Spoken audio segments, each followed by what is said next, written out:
João capítulo 1, versículo 9 em diante, diz assim: ali estava a luz verdadeira, que alumia a todo homem que vem ao mundo.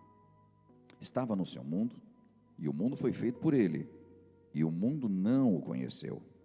Veio para o que era seu, e os seus não o receberam. Mas a todos quantos o receberam, deu-lhes um poder de serem feitos filhos de Deus, aos que creem no seu nome, os quais não nasceram do sangue, nem da vontade da carne, nem da vontade do homem ou do varão, mas da vontade de Deus. Amém, queridos? Amém? O texto, ele é muito forte, porque ele está falando de Cristo, ele está falando do poder que Deus nos dá em Cristo. O mundo busca muito poder. Hoje as pessoas estão em busca de poder, e seja ele poder num sentido financeiro, seja ele poder num sentido de status, seja ele também um poder no sentido espiritual. As pessoas, quando sabem de que há manifestações de poder, elas buscam isso. Elas buscam um culto onde diz que há prodígios, um culto em que há uma cura divina, um culto que há uma libertação, e às vezes até há locais em que pessoas têm manifestações demoníacas, e as pessoas buscam porque elas querem ver uma demonstração de poder. Não vou entrar no mérito disso aqui, mas enfim, as pessoas buscam isso. Elas buscam poder até num sentido ministerial, um local onde elas possam de alguma forma exercer poder.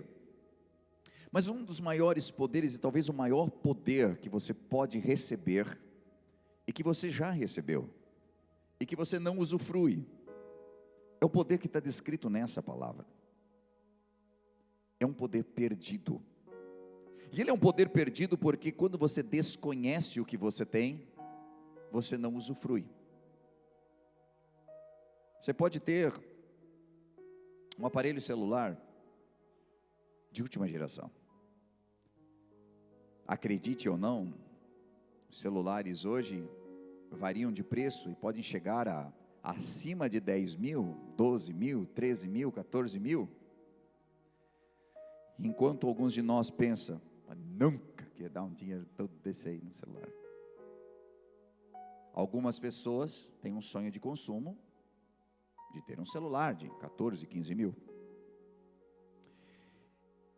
E se um celular desse vem para minha mão, ele é inútil. Porque o que eu uso, o que eu sei usar, e o que eu tenho vontade de usar, qualquer celular, de um valor mínimo, traz para mim. Não tão mínimo, mas, enfim, você entendeu. E é exatamente isso. Algumas coisas que Deus nos entrega, é muito top. Mas porque nós não sabemos usar, nós deixamos de ter alguns benefícios. Sabe quando você quer fazer uma filmagem, e você tem um celular de última geração, você ganhou ele de presente, e você queria fazer uma filmagem, seja ela em câmera lenta, seja ela rápido, seja ela com uma qualidade que as pessoas digam, uau! Mas você só consegue fazer uma filmagem ou tirar algumas fotos que não ficam tão boas. Até que alguém encosta em você e diz assim, cara, você tem um celular de última geração. Você precisa aprender aqui, ó. E ele começa a mostrar os comandos para você, diz assim, não, você tem que habilitar isso, tem que habilitar aquilo, tem que habilitar assim, assim, assim, assim. E olha só essa funcionalidade. E aí você, cara, eu não sabia disso. É assim o Evangelho.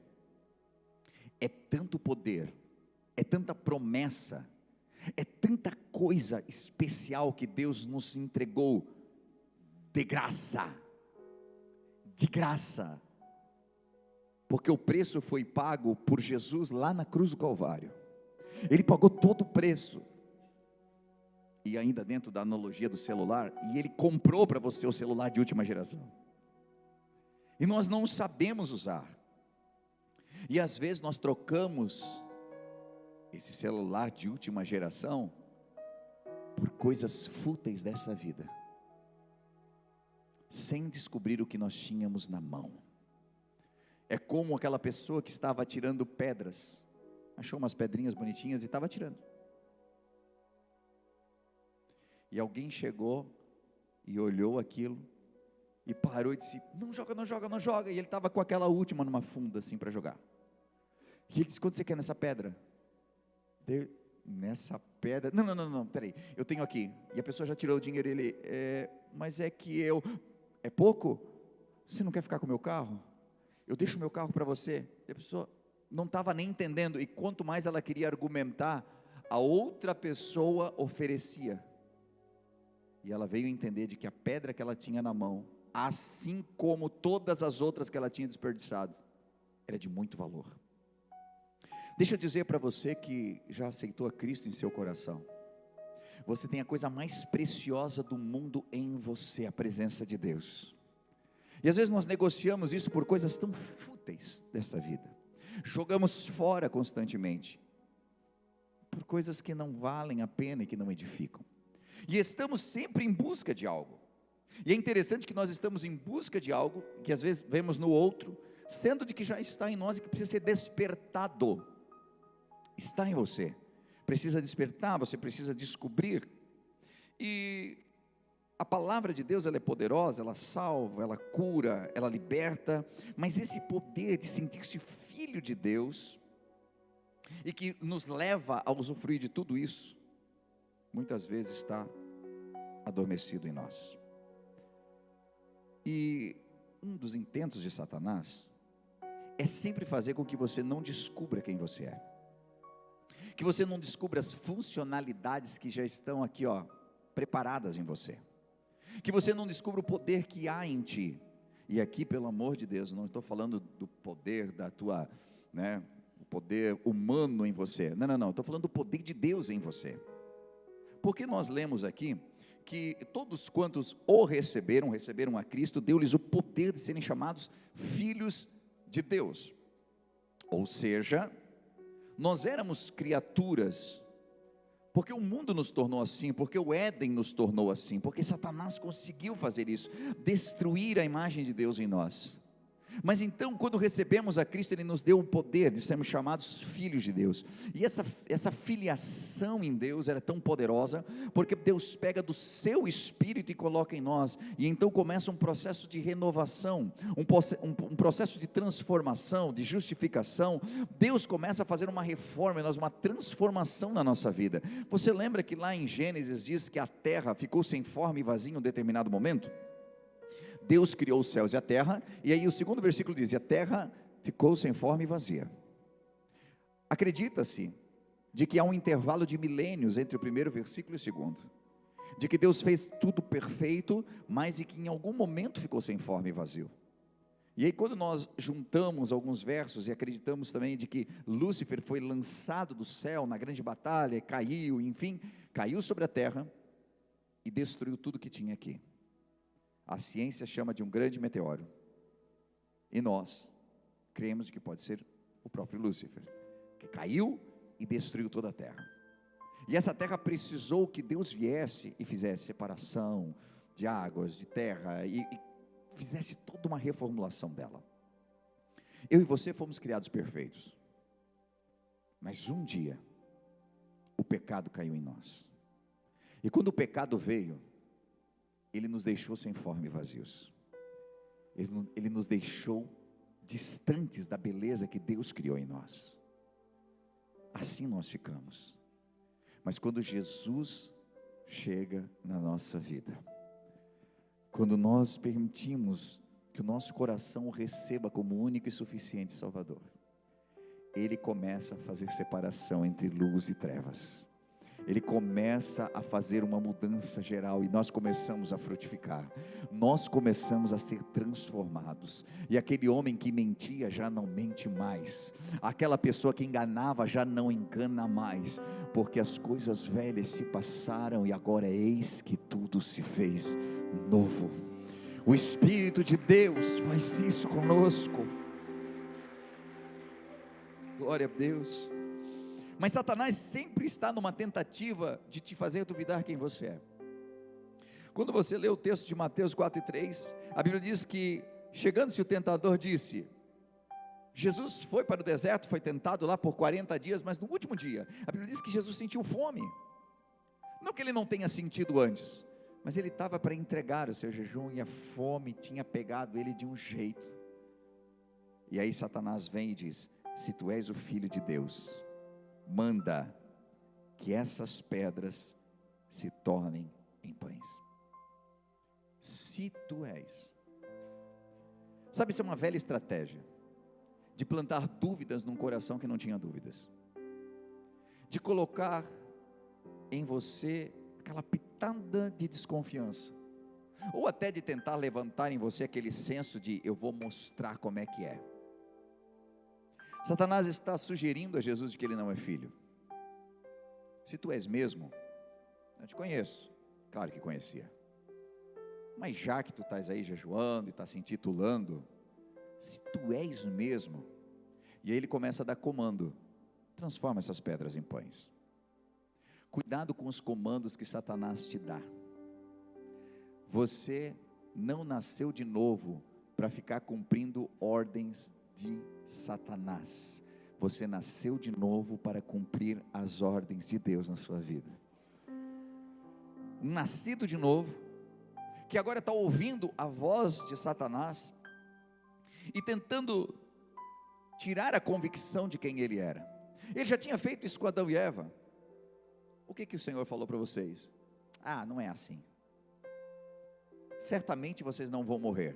Não, mas se a gente comer, a gente vai morrer. Certamente não vão morrer. Você percebe de que ele está colocando a palavra dele acima da palavra de Deus, e ele dá um comando para que eles comam, e eles comem, e eles servem a sua vontade. Quantas vezes isso acontece conosco? E deixa eu dizer para ti, quando é que isso vem? Isso não vem no teu momento mais forte, isso não vem depois de um culto maravilhoso, isso não vem depois de você receber algo tremendo de Deus, isso não vem depois de você ganhar muita grana, isso não vem depois que você está no auge, isso não vem depois que você sai da oração, isso vem no momento que você tem fome, isso vem sempre no momento estratégico.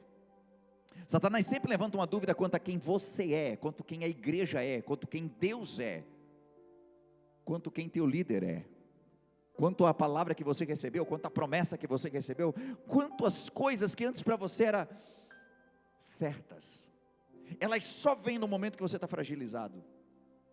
Quando você está fragilizado, Jesus estava com fome, lembre-se, ele era Deus, mas ele estava aqui como um homem também. Ele precisava sofrer como homem, viver como homem, morrer como homem, para que como homem pudesse cumprir-se a palavra que está escrito: como o pecado entrou por um homem, também por um homem ele saiu. Entrou por Adão e saiu pelo segundo Adão, que seria Cristo. Então, Satanás sempre vai jogar para você dúvida quanto quem você é, quanto a sua filiação, quanto a sua igreja, quanto a sua permanência no Evangelho, quanto a tudo que antes eram pilares para a sua vida. Você um dia já esteve muito feliz, você um dia já esteve certo da sua salvação, certo, não, esse é o caminho, eu vou andar nele, sem me desviar nem para a direita nem para a esquerda, mas em um momento de fragilidade, ele conseguiu plantar em você uma dúvida, conseguiu plantar em você algo que te desestabilizou. Ele é estrategista, ele sempre vai vir no momento em que ele possa atacar você, e que você não está com as suas resistências altas. Ele já havia conseguido fazer isso com Adão. Ele conseguiu de alguma forma transformar o Israel, que era reino, em apenas uma religião, e uma religião fechada, que inclusive depois veio a condenar a Cristo. Ele tinha conseguido destruir a paternidade da vida de muitos profetas. E se você olhar para a palavra de Deus, você vai ver que muitos dos grandes homens de Deus tiveram falhas, inclusive na sua própria paternidade, porque em algum momento perderam referência. Agora, Jesus tinha uma referência muito clara.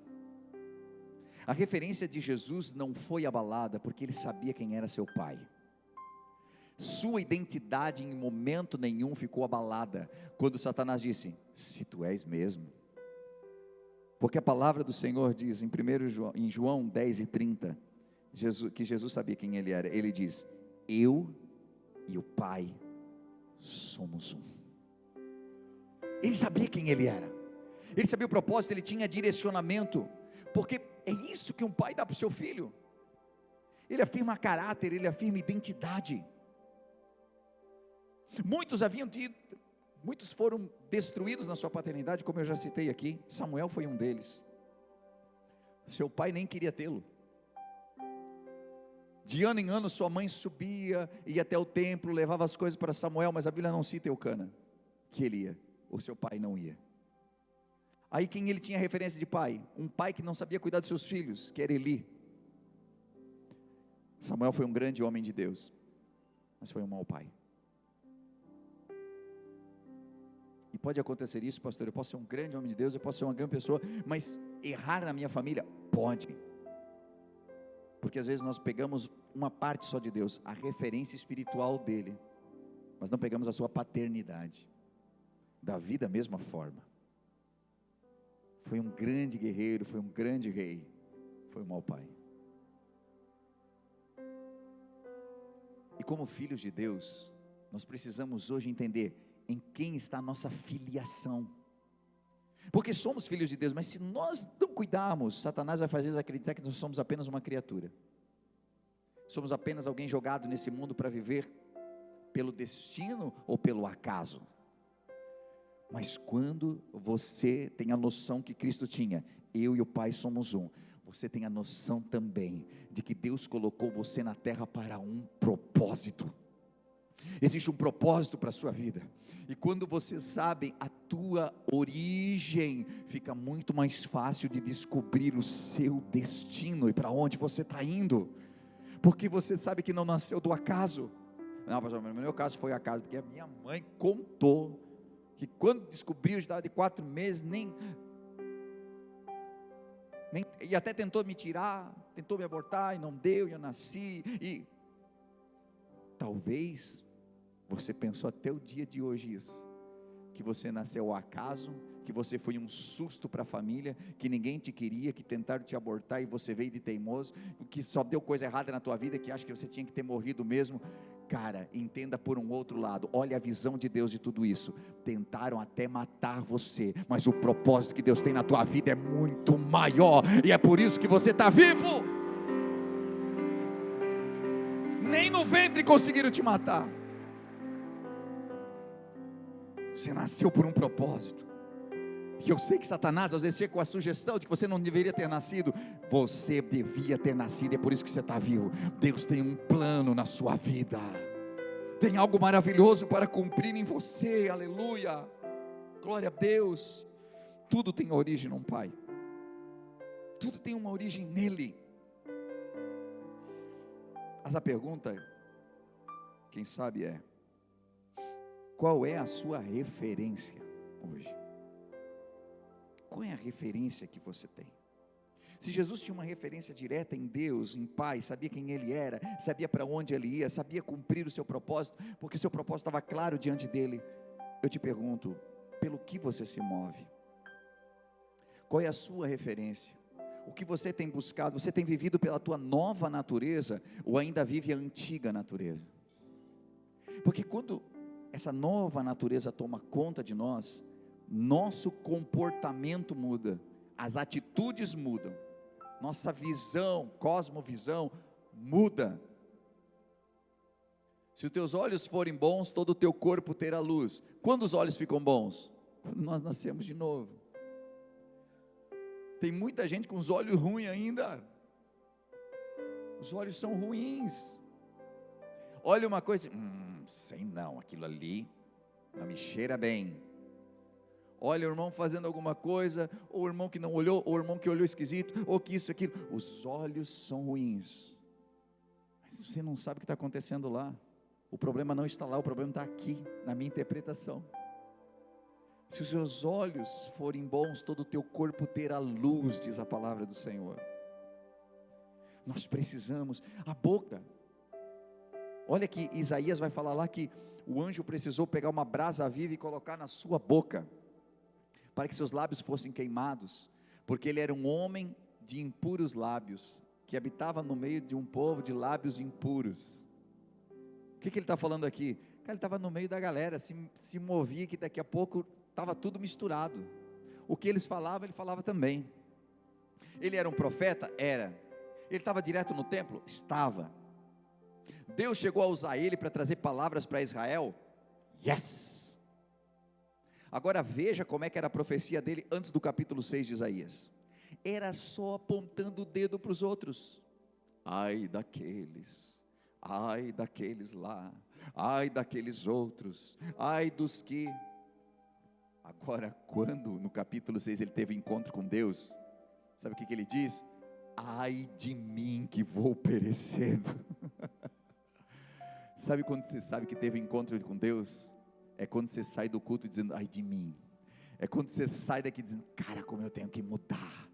Meu Deus, eu fazia isso, está errado, eu preciso de mudança. É quando nós começamos a olhar com os olhos espirituais mais para dentro de nós do que para dentro do outro. Quem é a tua referência? Quem é que está empolgando você? Quem é que está motivando você? Jesus era a expressão exata de Deus na terra, porque Deus era a referência dele. Você já percebeu de que a Bíblia vai muitas vezes nos incentivar a ser imitadores de Cristo? Em um determinado ponto Paulo diz assim, sede meus imitadores, como eu também sou de Cristo. Referência, quem é a tua referência? Às vezes nós pegamos referências em pessoas que são muito parecidas com quem nós éramos lá atrás. Então continue sendo do jeito que você era, você não está precisando de referência. Agora, a referência, quando nós não conseguimos ainda compreender completamente a palavra de Deus, precisa ser alguém como Paulo, que andava na presença de Cristo, e que imitava Cristo. E para algumas igrejas Paulo diz, sede imitadores de Cristo. Entenda, essa igreja tinha maturidade suficiente para olhar para Cristo, para as Escrituras e imitar. Agora para outra ele dizia, sede meus imitadores, como eu sou de Cristo. Por quê? Porque a igreja era novinha ainda, porque não tinha tanto conhecimento da palavra, porque ainda não tinha tanto entendimento. Então ele está dizendo assim, olhem para mim gente, porque eu estou imitando a Cristo, então tentem me imitar. Olha a responsabilidade. E agora eu quero fazer uma pergunta para você. Pergunte-se a si mesmo, se alguém pode imitar você, se você pode pedir para alguém te imitar, se você pode dizer para alguém assim, ó, ei, olhe para mim e me imite, porque eu estou imitando a Cristo.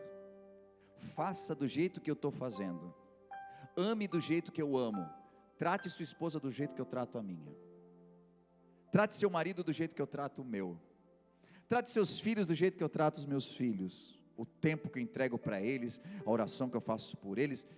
Faça isso, me imite. Imagine você agora, que Deus está trazendo para você alguém para você discipular, e Deus coloca uma função para você, olha, eu quero que você ensine tudo o que você está fazendo para essa pessoa. O que você diria para Deus? Ah Senhor, passa para outro, que não dá não. Misericórdia, já não aguento eu Senhor, 2 de mim, acabou-se. O que você faria se Deus dissesse, vou fazer uma cópia sua? A gente está preparado para pedir para alguém nos imitar? Vamos para dentro de casa? A gente olha para o filho e diz assim, filho, seja meu imitador, trate a mamãe como o papai trata a mamãe. Pode ou não? Será que meu filho pode tratar com as pessoas na rua como eu trato? E se ele me vê atendendo um telefone, e quando eu desligo o telefone, diz, o inferno, não sei o quê, blá, blá. como meu filho lida com isso? O pai está no telefone e diz assim: não, é tranquilo. Assim, não, foi bom que tu ligou. Estava com saudade, viu? Tá bom, um abraço, a gente se vê. Não, vou marcar. Marcar o caramba, vou marcar. Desgraçado. Tem hora para ligar. Filho do cão. E a criança está ali.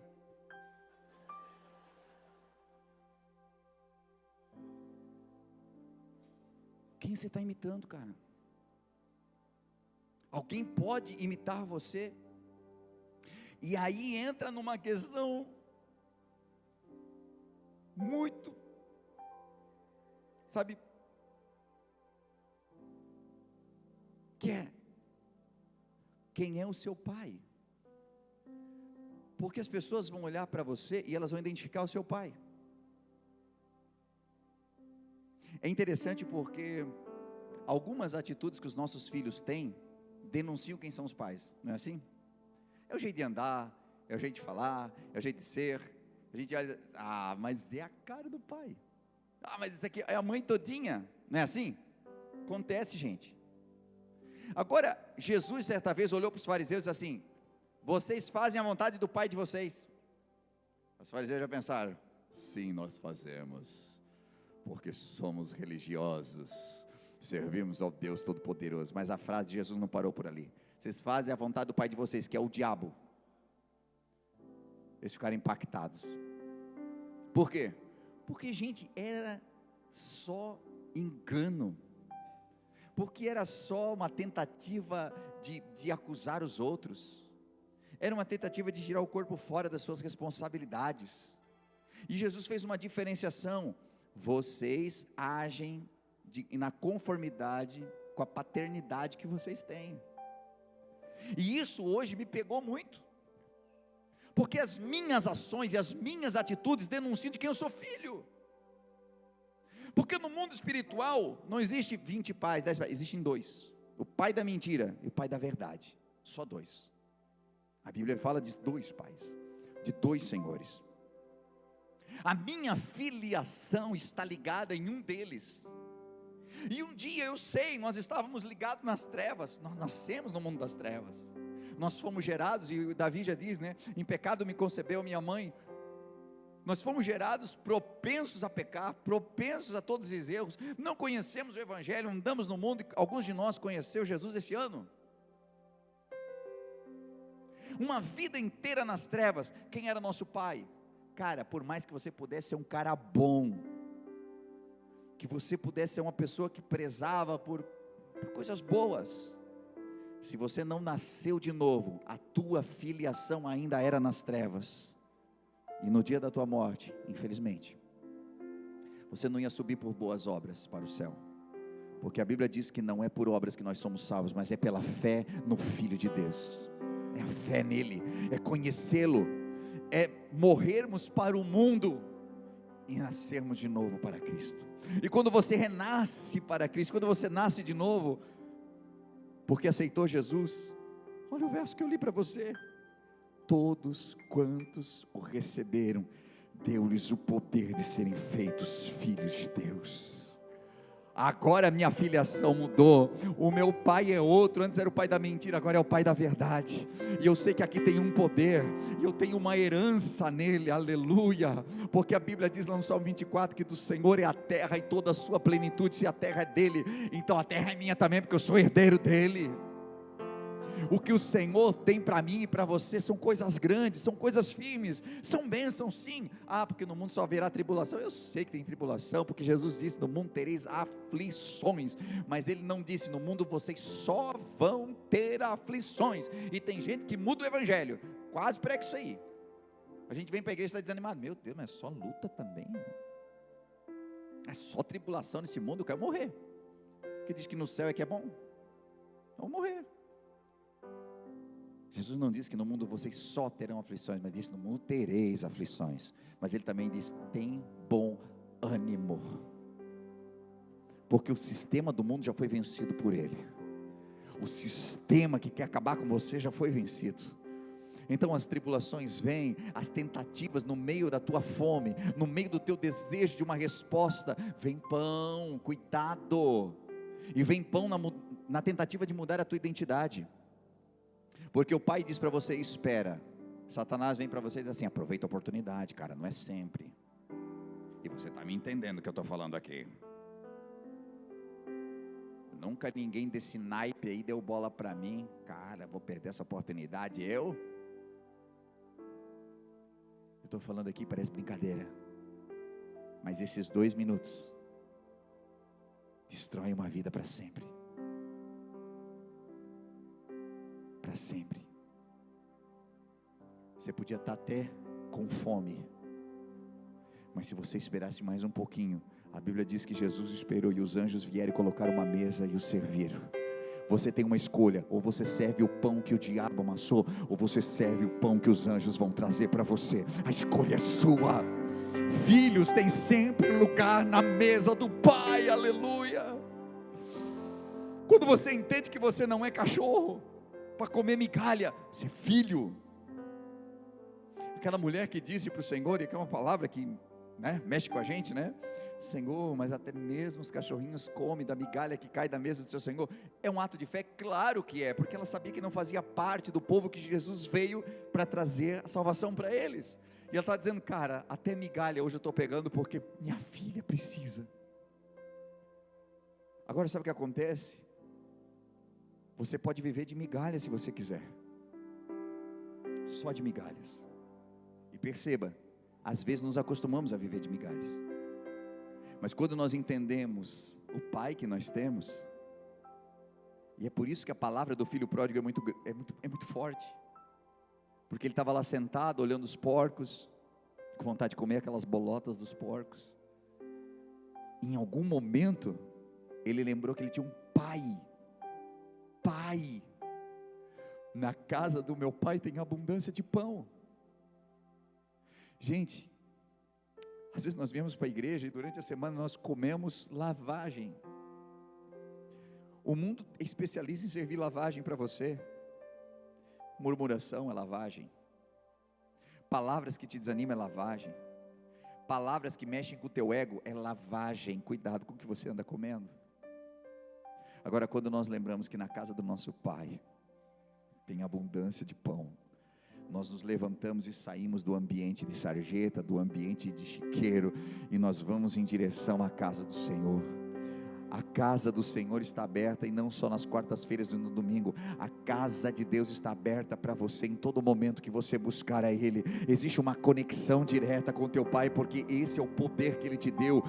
Filho tem acesso à casa, filho tem acesso à geladeira, filho tem acesso ao quarto, filho tem acesso ao Pai, ao coração do Pai. É o poder que você tem. Então para de tentar buscar naquilo que só tem roubado de você, que só tem enganado você. Você tem um acesso direto a Deus, e quando você souber quem você é, você vai fazer com que as pessoas saibam quem você é também. Vão parar de tentar botar rótulo em ti, porque quando você não sabe quem você é, eles vão arrumar para você um apelido, eles vão arrumar para você um rótulo. Mas quando você souber quem você é,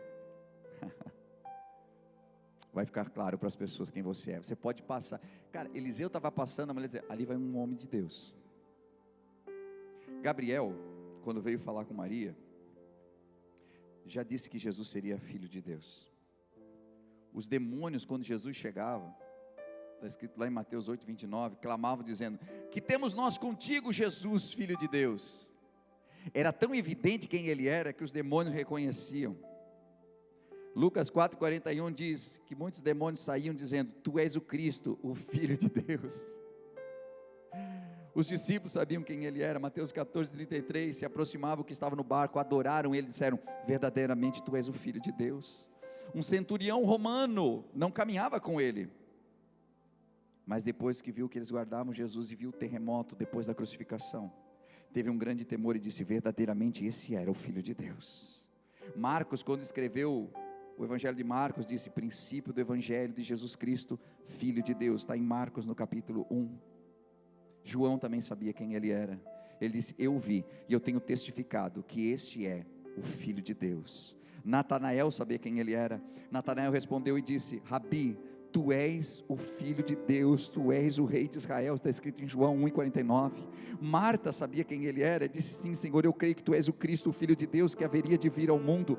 O eunuco, depois que Jesus morreu, ascendeu aos céus, estava conversando com Filipe, ele ouviu a palavra, e pela palavra de Deus, ele teve convicção, e disse: Filipe, é lícito se tu crês de todo o teu coração. E respondeu o eunuco e disse: eu creio que Jesus Cristo é o Filho de Deus. E eu poderia fazer tantas mais citações, porque Jesus deixava evidente quem ele era, porque ele não duvidava de quem ele era. Agora, se nós duvidamos, e se nós esquecemos de que um dia ele nos chamou, nos comprou e nos deu o poder de sermos chamados filhos de Deus, ninguém vai respeitar você como filho de Deus, ninguém vai reconhecer em você um filho de Deus. E lembre, às vezes não reconhece a gente como filho de Deus, porque a gente está muito mais parecido com o filho das trevas. Quem é a tua referência? Quem é teu pai? Quem é que você se espelha? Quem é que hoje, olhando as tuas atitudes, as pessoas dizem: é filho de Deus? Ou você é um filho do cão? O que as pessoas falam de você? O que as tuas atitudes falam a seu respeito? E finalizando aqui, Jesus determinou a sua identidade, e quando nós o aceitamos, nós recebemos de volta um título que foi perdido. A sua identidade havia sido perdida. Nós fomos gerados para viver num jardim, nós somos gerados para viver num mundo de paz. Por isso que as aflições mexem tanto conosco, por isso que a depressão, por isso que há tantas doenças, porque lá no nosso interior, lá no original, nós somos gerados para viver em paz, mas de repente nós caímos num mundo de trevas. E algumas vezes, não basta as trevas que nós já vivemos desse mundo, algumas pessoas ainda promovem mais trevas ainda, porque as nossas atitudes, quando não transformadas, elas começam a gerar cada vez mais tribulações. Quando eu não refreio a minha língua, a minha boca atrai maldição para mim e para a casa onde eu estou. Quando eu não promovo a minha fé, a minha falta de fé, faz com que a minha casa, muitas vezes, a minha família, comece a pagar um preço alto por isso. Perceba que grande parte das tribulações que nós vivemos, é porque nós não identificamos o homem de Deus, a mulher de Deus que já nasceu, e o poder que está aí disponível para você. Às vezes nós pensamos: se o pastor orasse por mim, e tem coisas que não é necessário uma oração pastoral, é necessário você entender que há muita funcionalidade que você não acessou ainda, que o poder está aí. Você é filho de Deus. Para de comer o pão que Ele está te oferecendo, para de ficar ouvindo as ordens de Satanás, para de ouvir essa voz que diz que você não pode, que você não consegue, que agora é o tempo perdido. Quem é a tua referência? Porque se a tua referência for Deus, hoje você sai daqui com um aspecto diferente no teu rosto já. Hoje você sai desse lugar de posse de coisas grandes e firmes que já estavam reservadas para você desde o princípio. Hoje você vai sair daqui com o pacote completo. Hoje você vai sair daqui, sabendo de que não, quando a tribulação levantar, eu posso levantar minha voz em oração, porque o meu Pai vem. Cara, não é gostoso isso? E eu vou dizer que é gostoso porque eu sou isso para o meu filho, não que eu tive isso. Mas quem teve aqui um pai que podia dizer assim, eu vou falar para o meu pai? Já percebeu que os pais dizem para as crianças assim: não, se vier bater em você, diz assim, eu vou chamar meu pai. Qual é a primeira coisa que as outras crianças fazem? Deixa não papai. Não é assim? Para tu vê que é um negócio do inferno. Porque se chama o pai, resolve. Só que o ambiente quer desencorajar você de chamar o pai. Quando você quer se levantar, quando você está fazendo tudo errado, mas daqui a pouco, cara, não, eu preciso buscar o Senhor. Satanás já vem, agora vai correr para o papai. Agora vai orar, levantando a mão na igreja. Gente, eu vou dizer um negócio para vocês. Aqui é um ambiente de fé, a casa de Deus e tudo mais, mas às vezes eu tenho a impressão que o capiroto entra, ou sabe que ele tem uma ligação no ouvido da gente, porque a gente está aqui, sabe, tu vai adorar a Deus, aí tu vai levantar a mão, diz assim, bonitinho levantando a mão aí, né, em casa... vai para frente agora, o pastor chamou, vai para frente, resolveu o problema, foi para frente e resolveu o problema. Eu pareço que estou brincando, mas na mente de muita gente aparece isso. Você vai, meu Deus, Deus falou muito comigo, eu vou sair. Aí você começa, mas tem 5 pessoas aqui, até eu sair lá, eu incomodar tanta gente, eu ficar aqui, Deus sabe que eu estou aqui.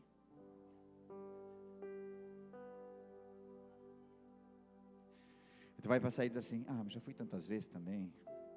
Eu vou lá e parece que eu volto para casa, está tudo igual, não vou sair daqui. Não importa quantas vezes você precise vir diante do altar, é o teu pai que está aqui, ele sempre vai te receber, ele nunca vai te rejeitar. Coloque-se de pé em nome de Jesus. Se coloca de pé, mas não só no mundo físico, se coloque de pé no mundo espiritual também. Você é filho, cara. Você deve ter ouvido uma mensagem top nesse momento, acabou de vê-la, falou muito com a tua vida, e quem sabe passou no teu coração, uau, eu quero muito conhecer esse lugar, eu quero muito contribuir com essa obra, e nesse momento você pode fazer isso. Estou passando aqui para dizer, de que há várias formas de nós contribuirmos na obra do Senhor, às vezes com nossos talentos, os nossos dons, mas também com a nossa contribuição. Sabe que cada vez que você contribui, seja com teus dízimos ou tuas ofertas, você promove para que o reino de Deus se expanda, para que trabalhos como esse possam chegar a milhares de pessoas, hoje via internet, ou mesmo dentro do ambiente onde nós estamos, aqui na cidade, onde nós temos a The Way Church. Hoje, pelas formas que você vê aí na sua tela, você pode contribuir, seja o seu Pix, transferências, depósitos. O mais importante é que esteja ligado ao seu coração. Nós vemos na Bíblia Sagrada que haviam pessoas que contribuíam com seus dízimos, outras com suas ofertas. Os dízimos muitas vezes ligados a algo que, para mim, fica mais fácil de planejar. 10% daquilo que eu ganho, eu invisto no reino de Deus. Mas outras pessoas do Novo Testamento já não se atinham mais a dízimos. Algumas delas vendiam tudo que tinham e entregavam. Outras dividiam o que tinham. E dessa forma elas sabiam de que parte dos seus ganhos poderia alcançar a muitos. Então, da maneira como você sentir em seu coração, seja por oferta, seja por dízimos, mas que você possa fazer com todo o seu coração essa contribuição. E saiba, dentro do seu coração, de que cada vez que você estende a mão para que a obra de Deus continue evoluindo, crescendo e se ampliando, as mãos de Deus se estendem sobre você também. Não como um ato de cobrança ou negociação, mas porque Deus é fiel e nunca fica devendo nada para ninguém. Por isso eu convido você a fazer parte desse ministério, dessa obra, com as suas contribuições. E isso fará com que a gente continue ajudando tantas famílias que cada semana são restauradas, que nos procuram em busca de algo que não encontraram em mais nenhum lugar, às vezes sem esperança. E essa esperança não é levada apenas por nós, mas é levada por você, através do seu amor. Então, convido você a fazer segundo aquilo que o Senhor colocar no seu coração de fazer, e com certeza abençoará a muitos. Que Deus abençoe sua vida, continue nos acompanhando pelos canais, que eu tenho certeza que é só o começo do que Deus ainda fará em sua vida e em sua família.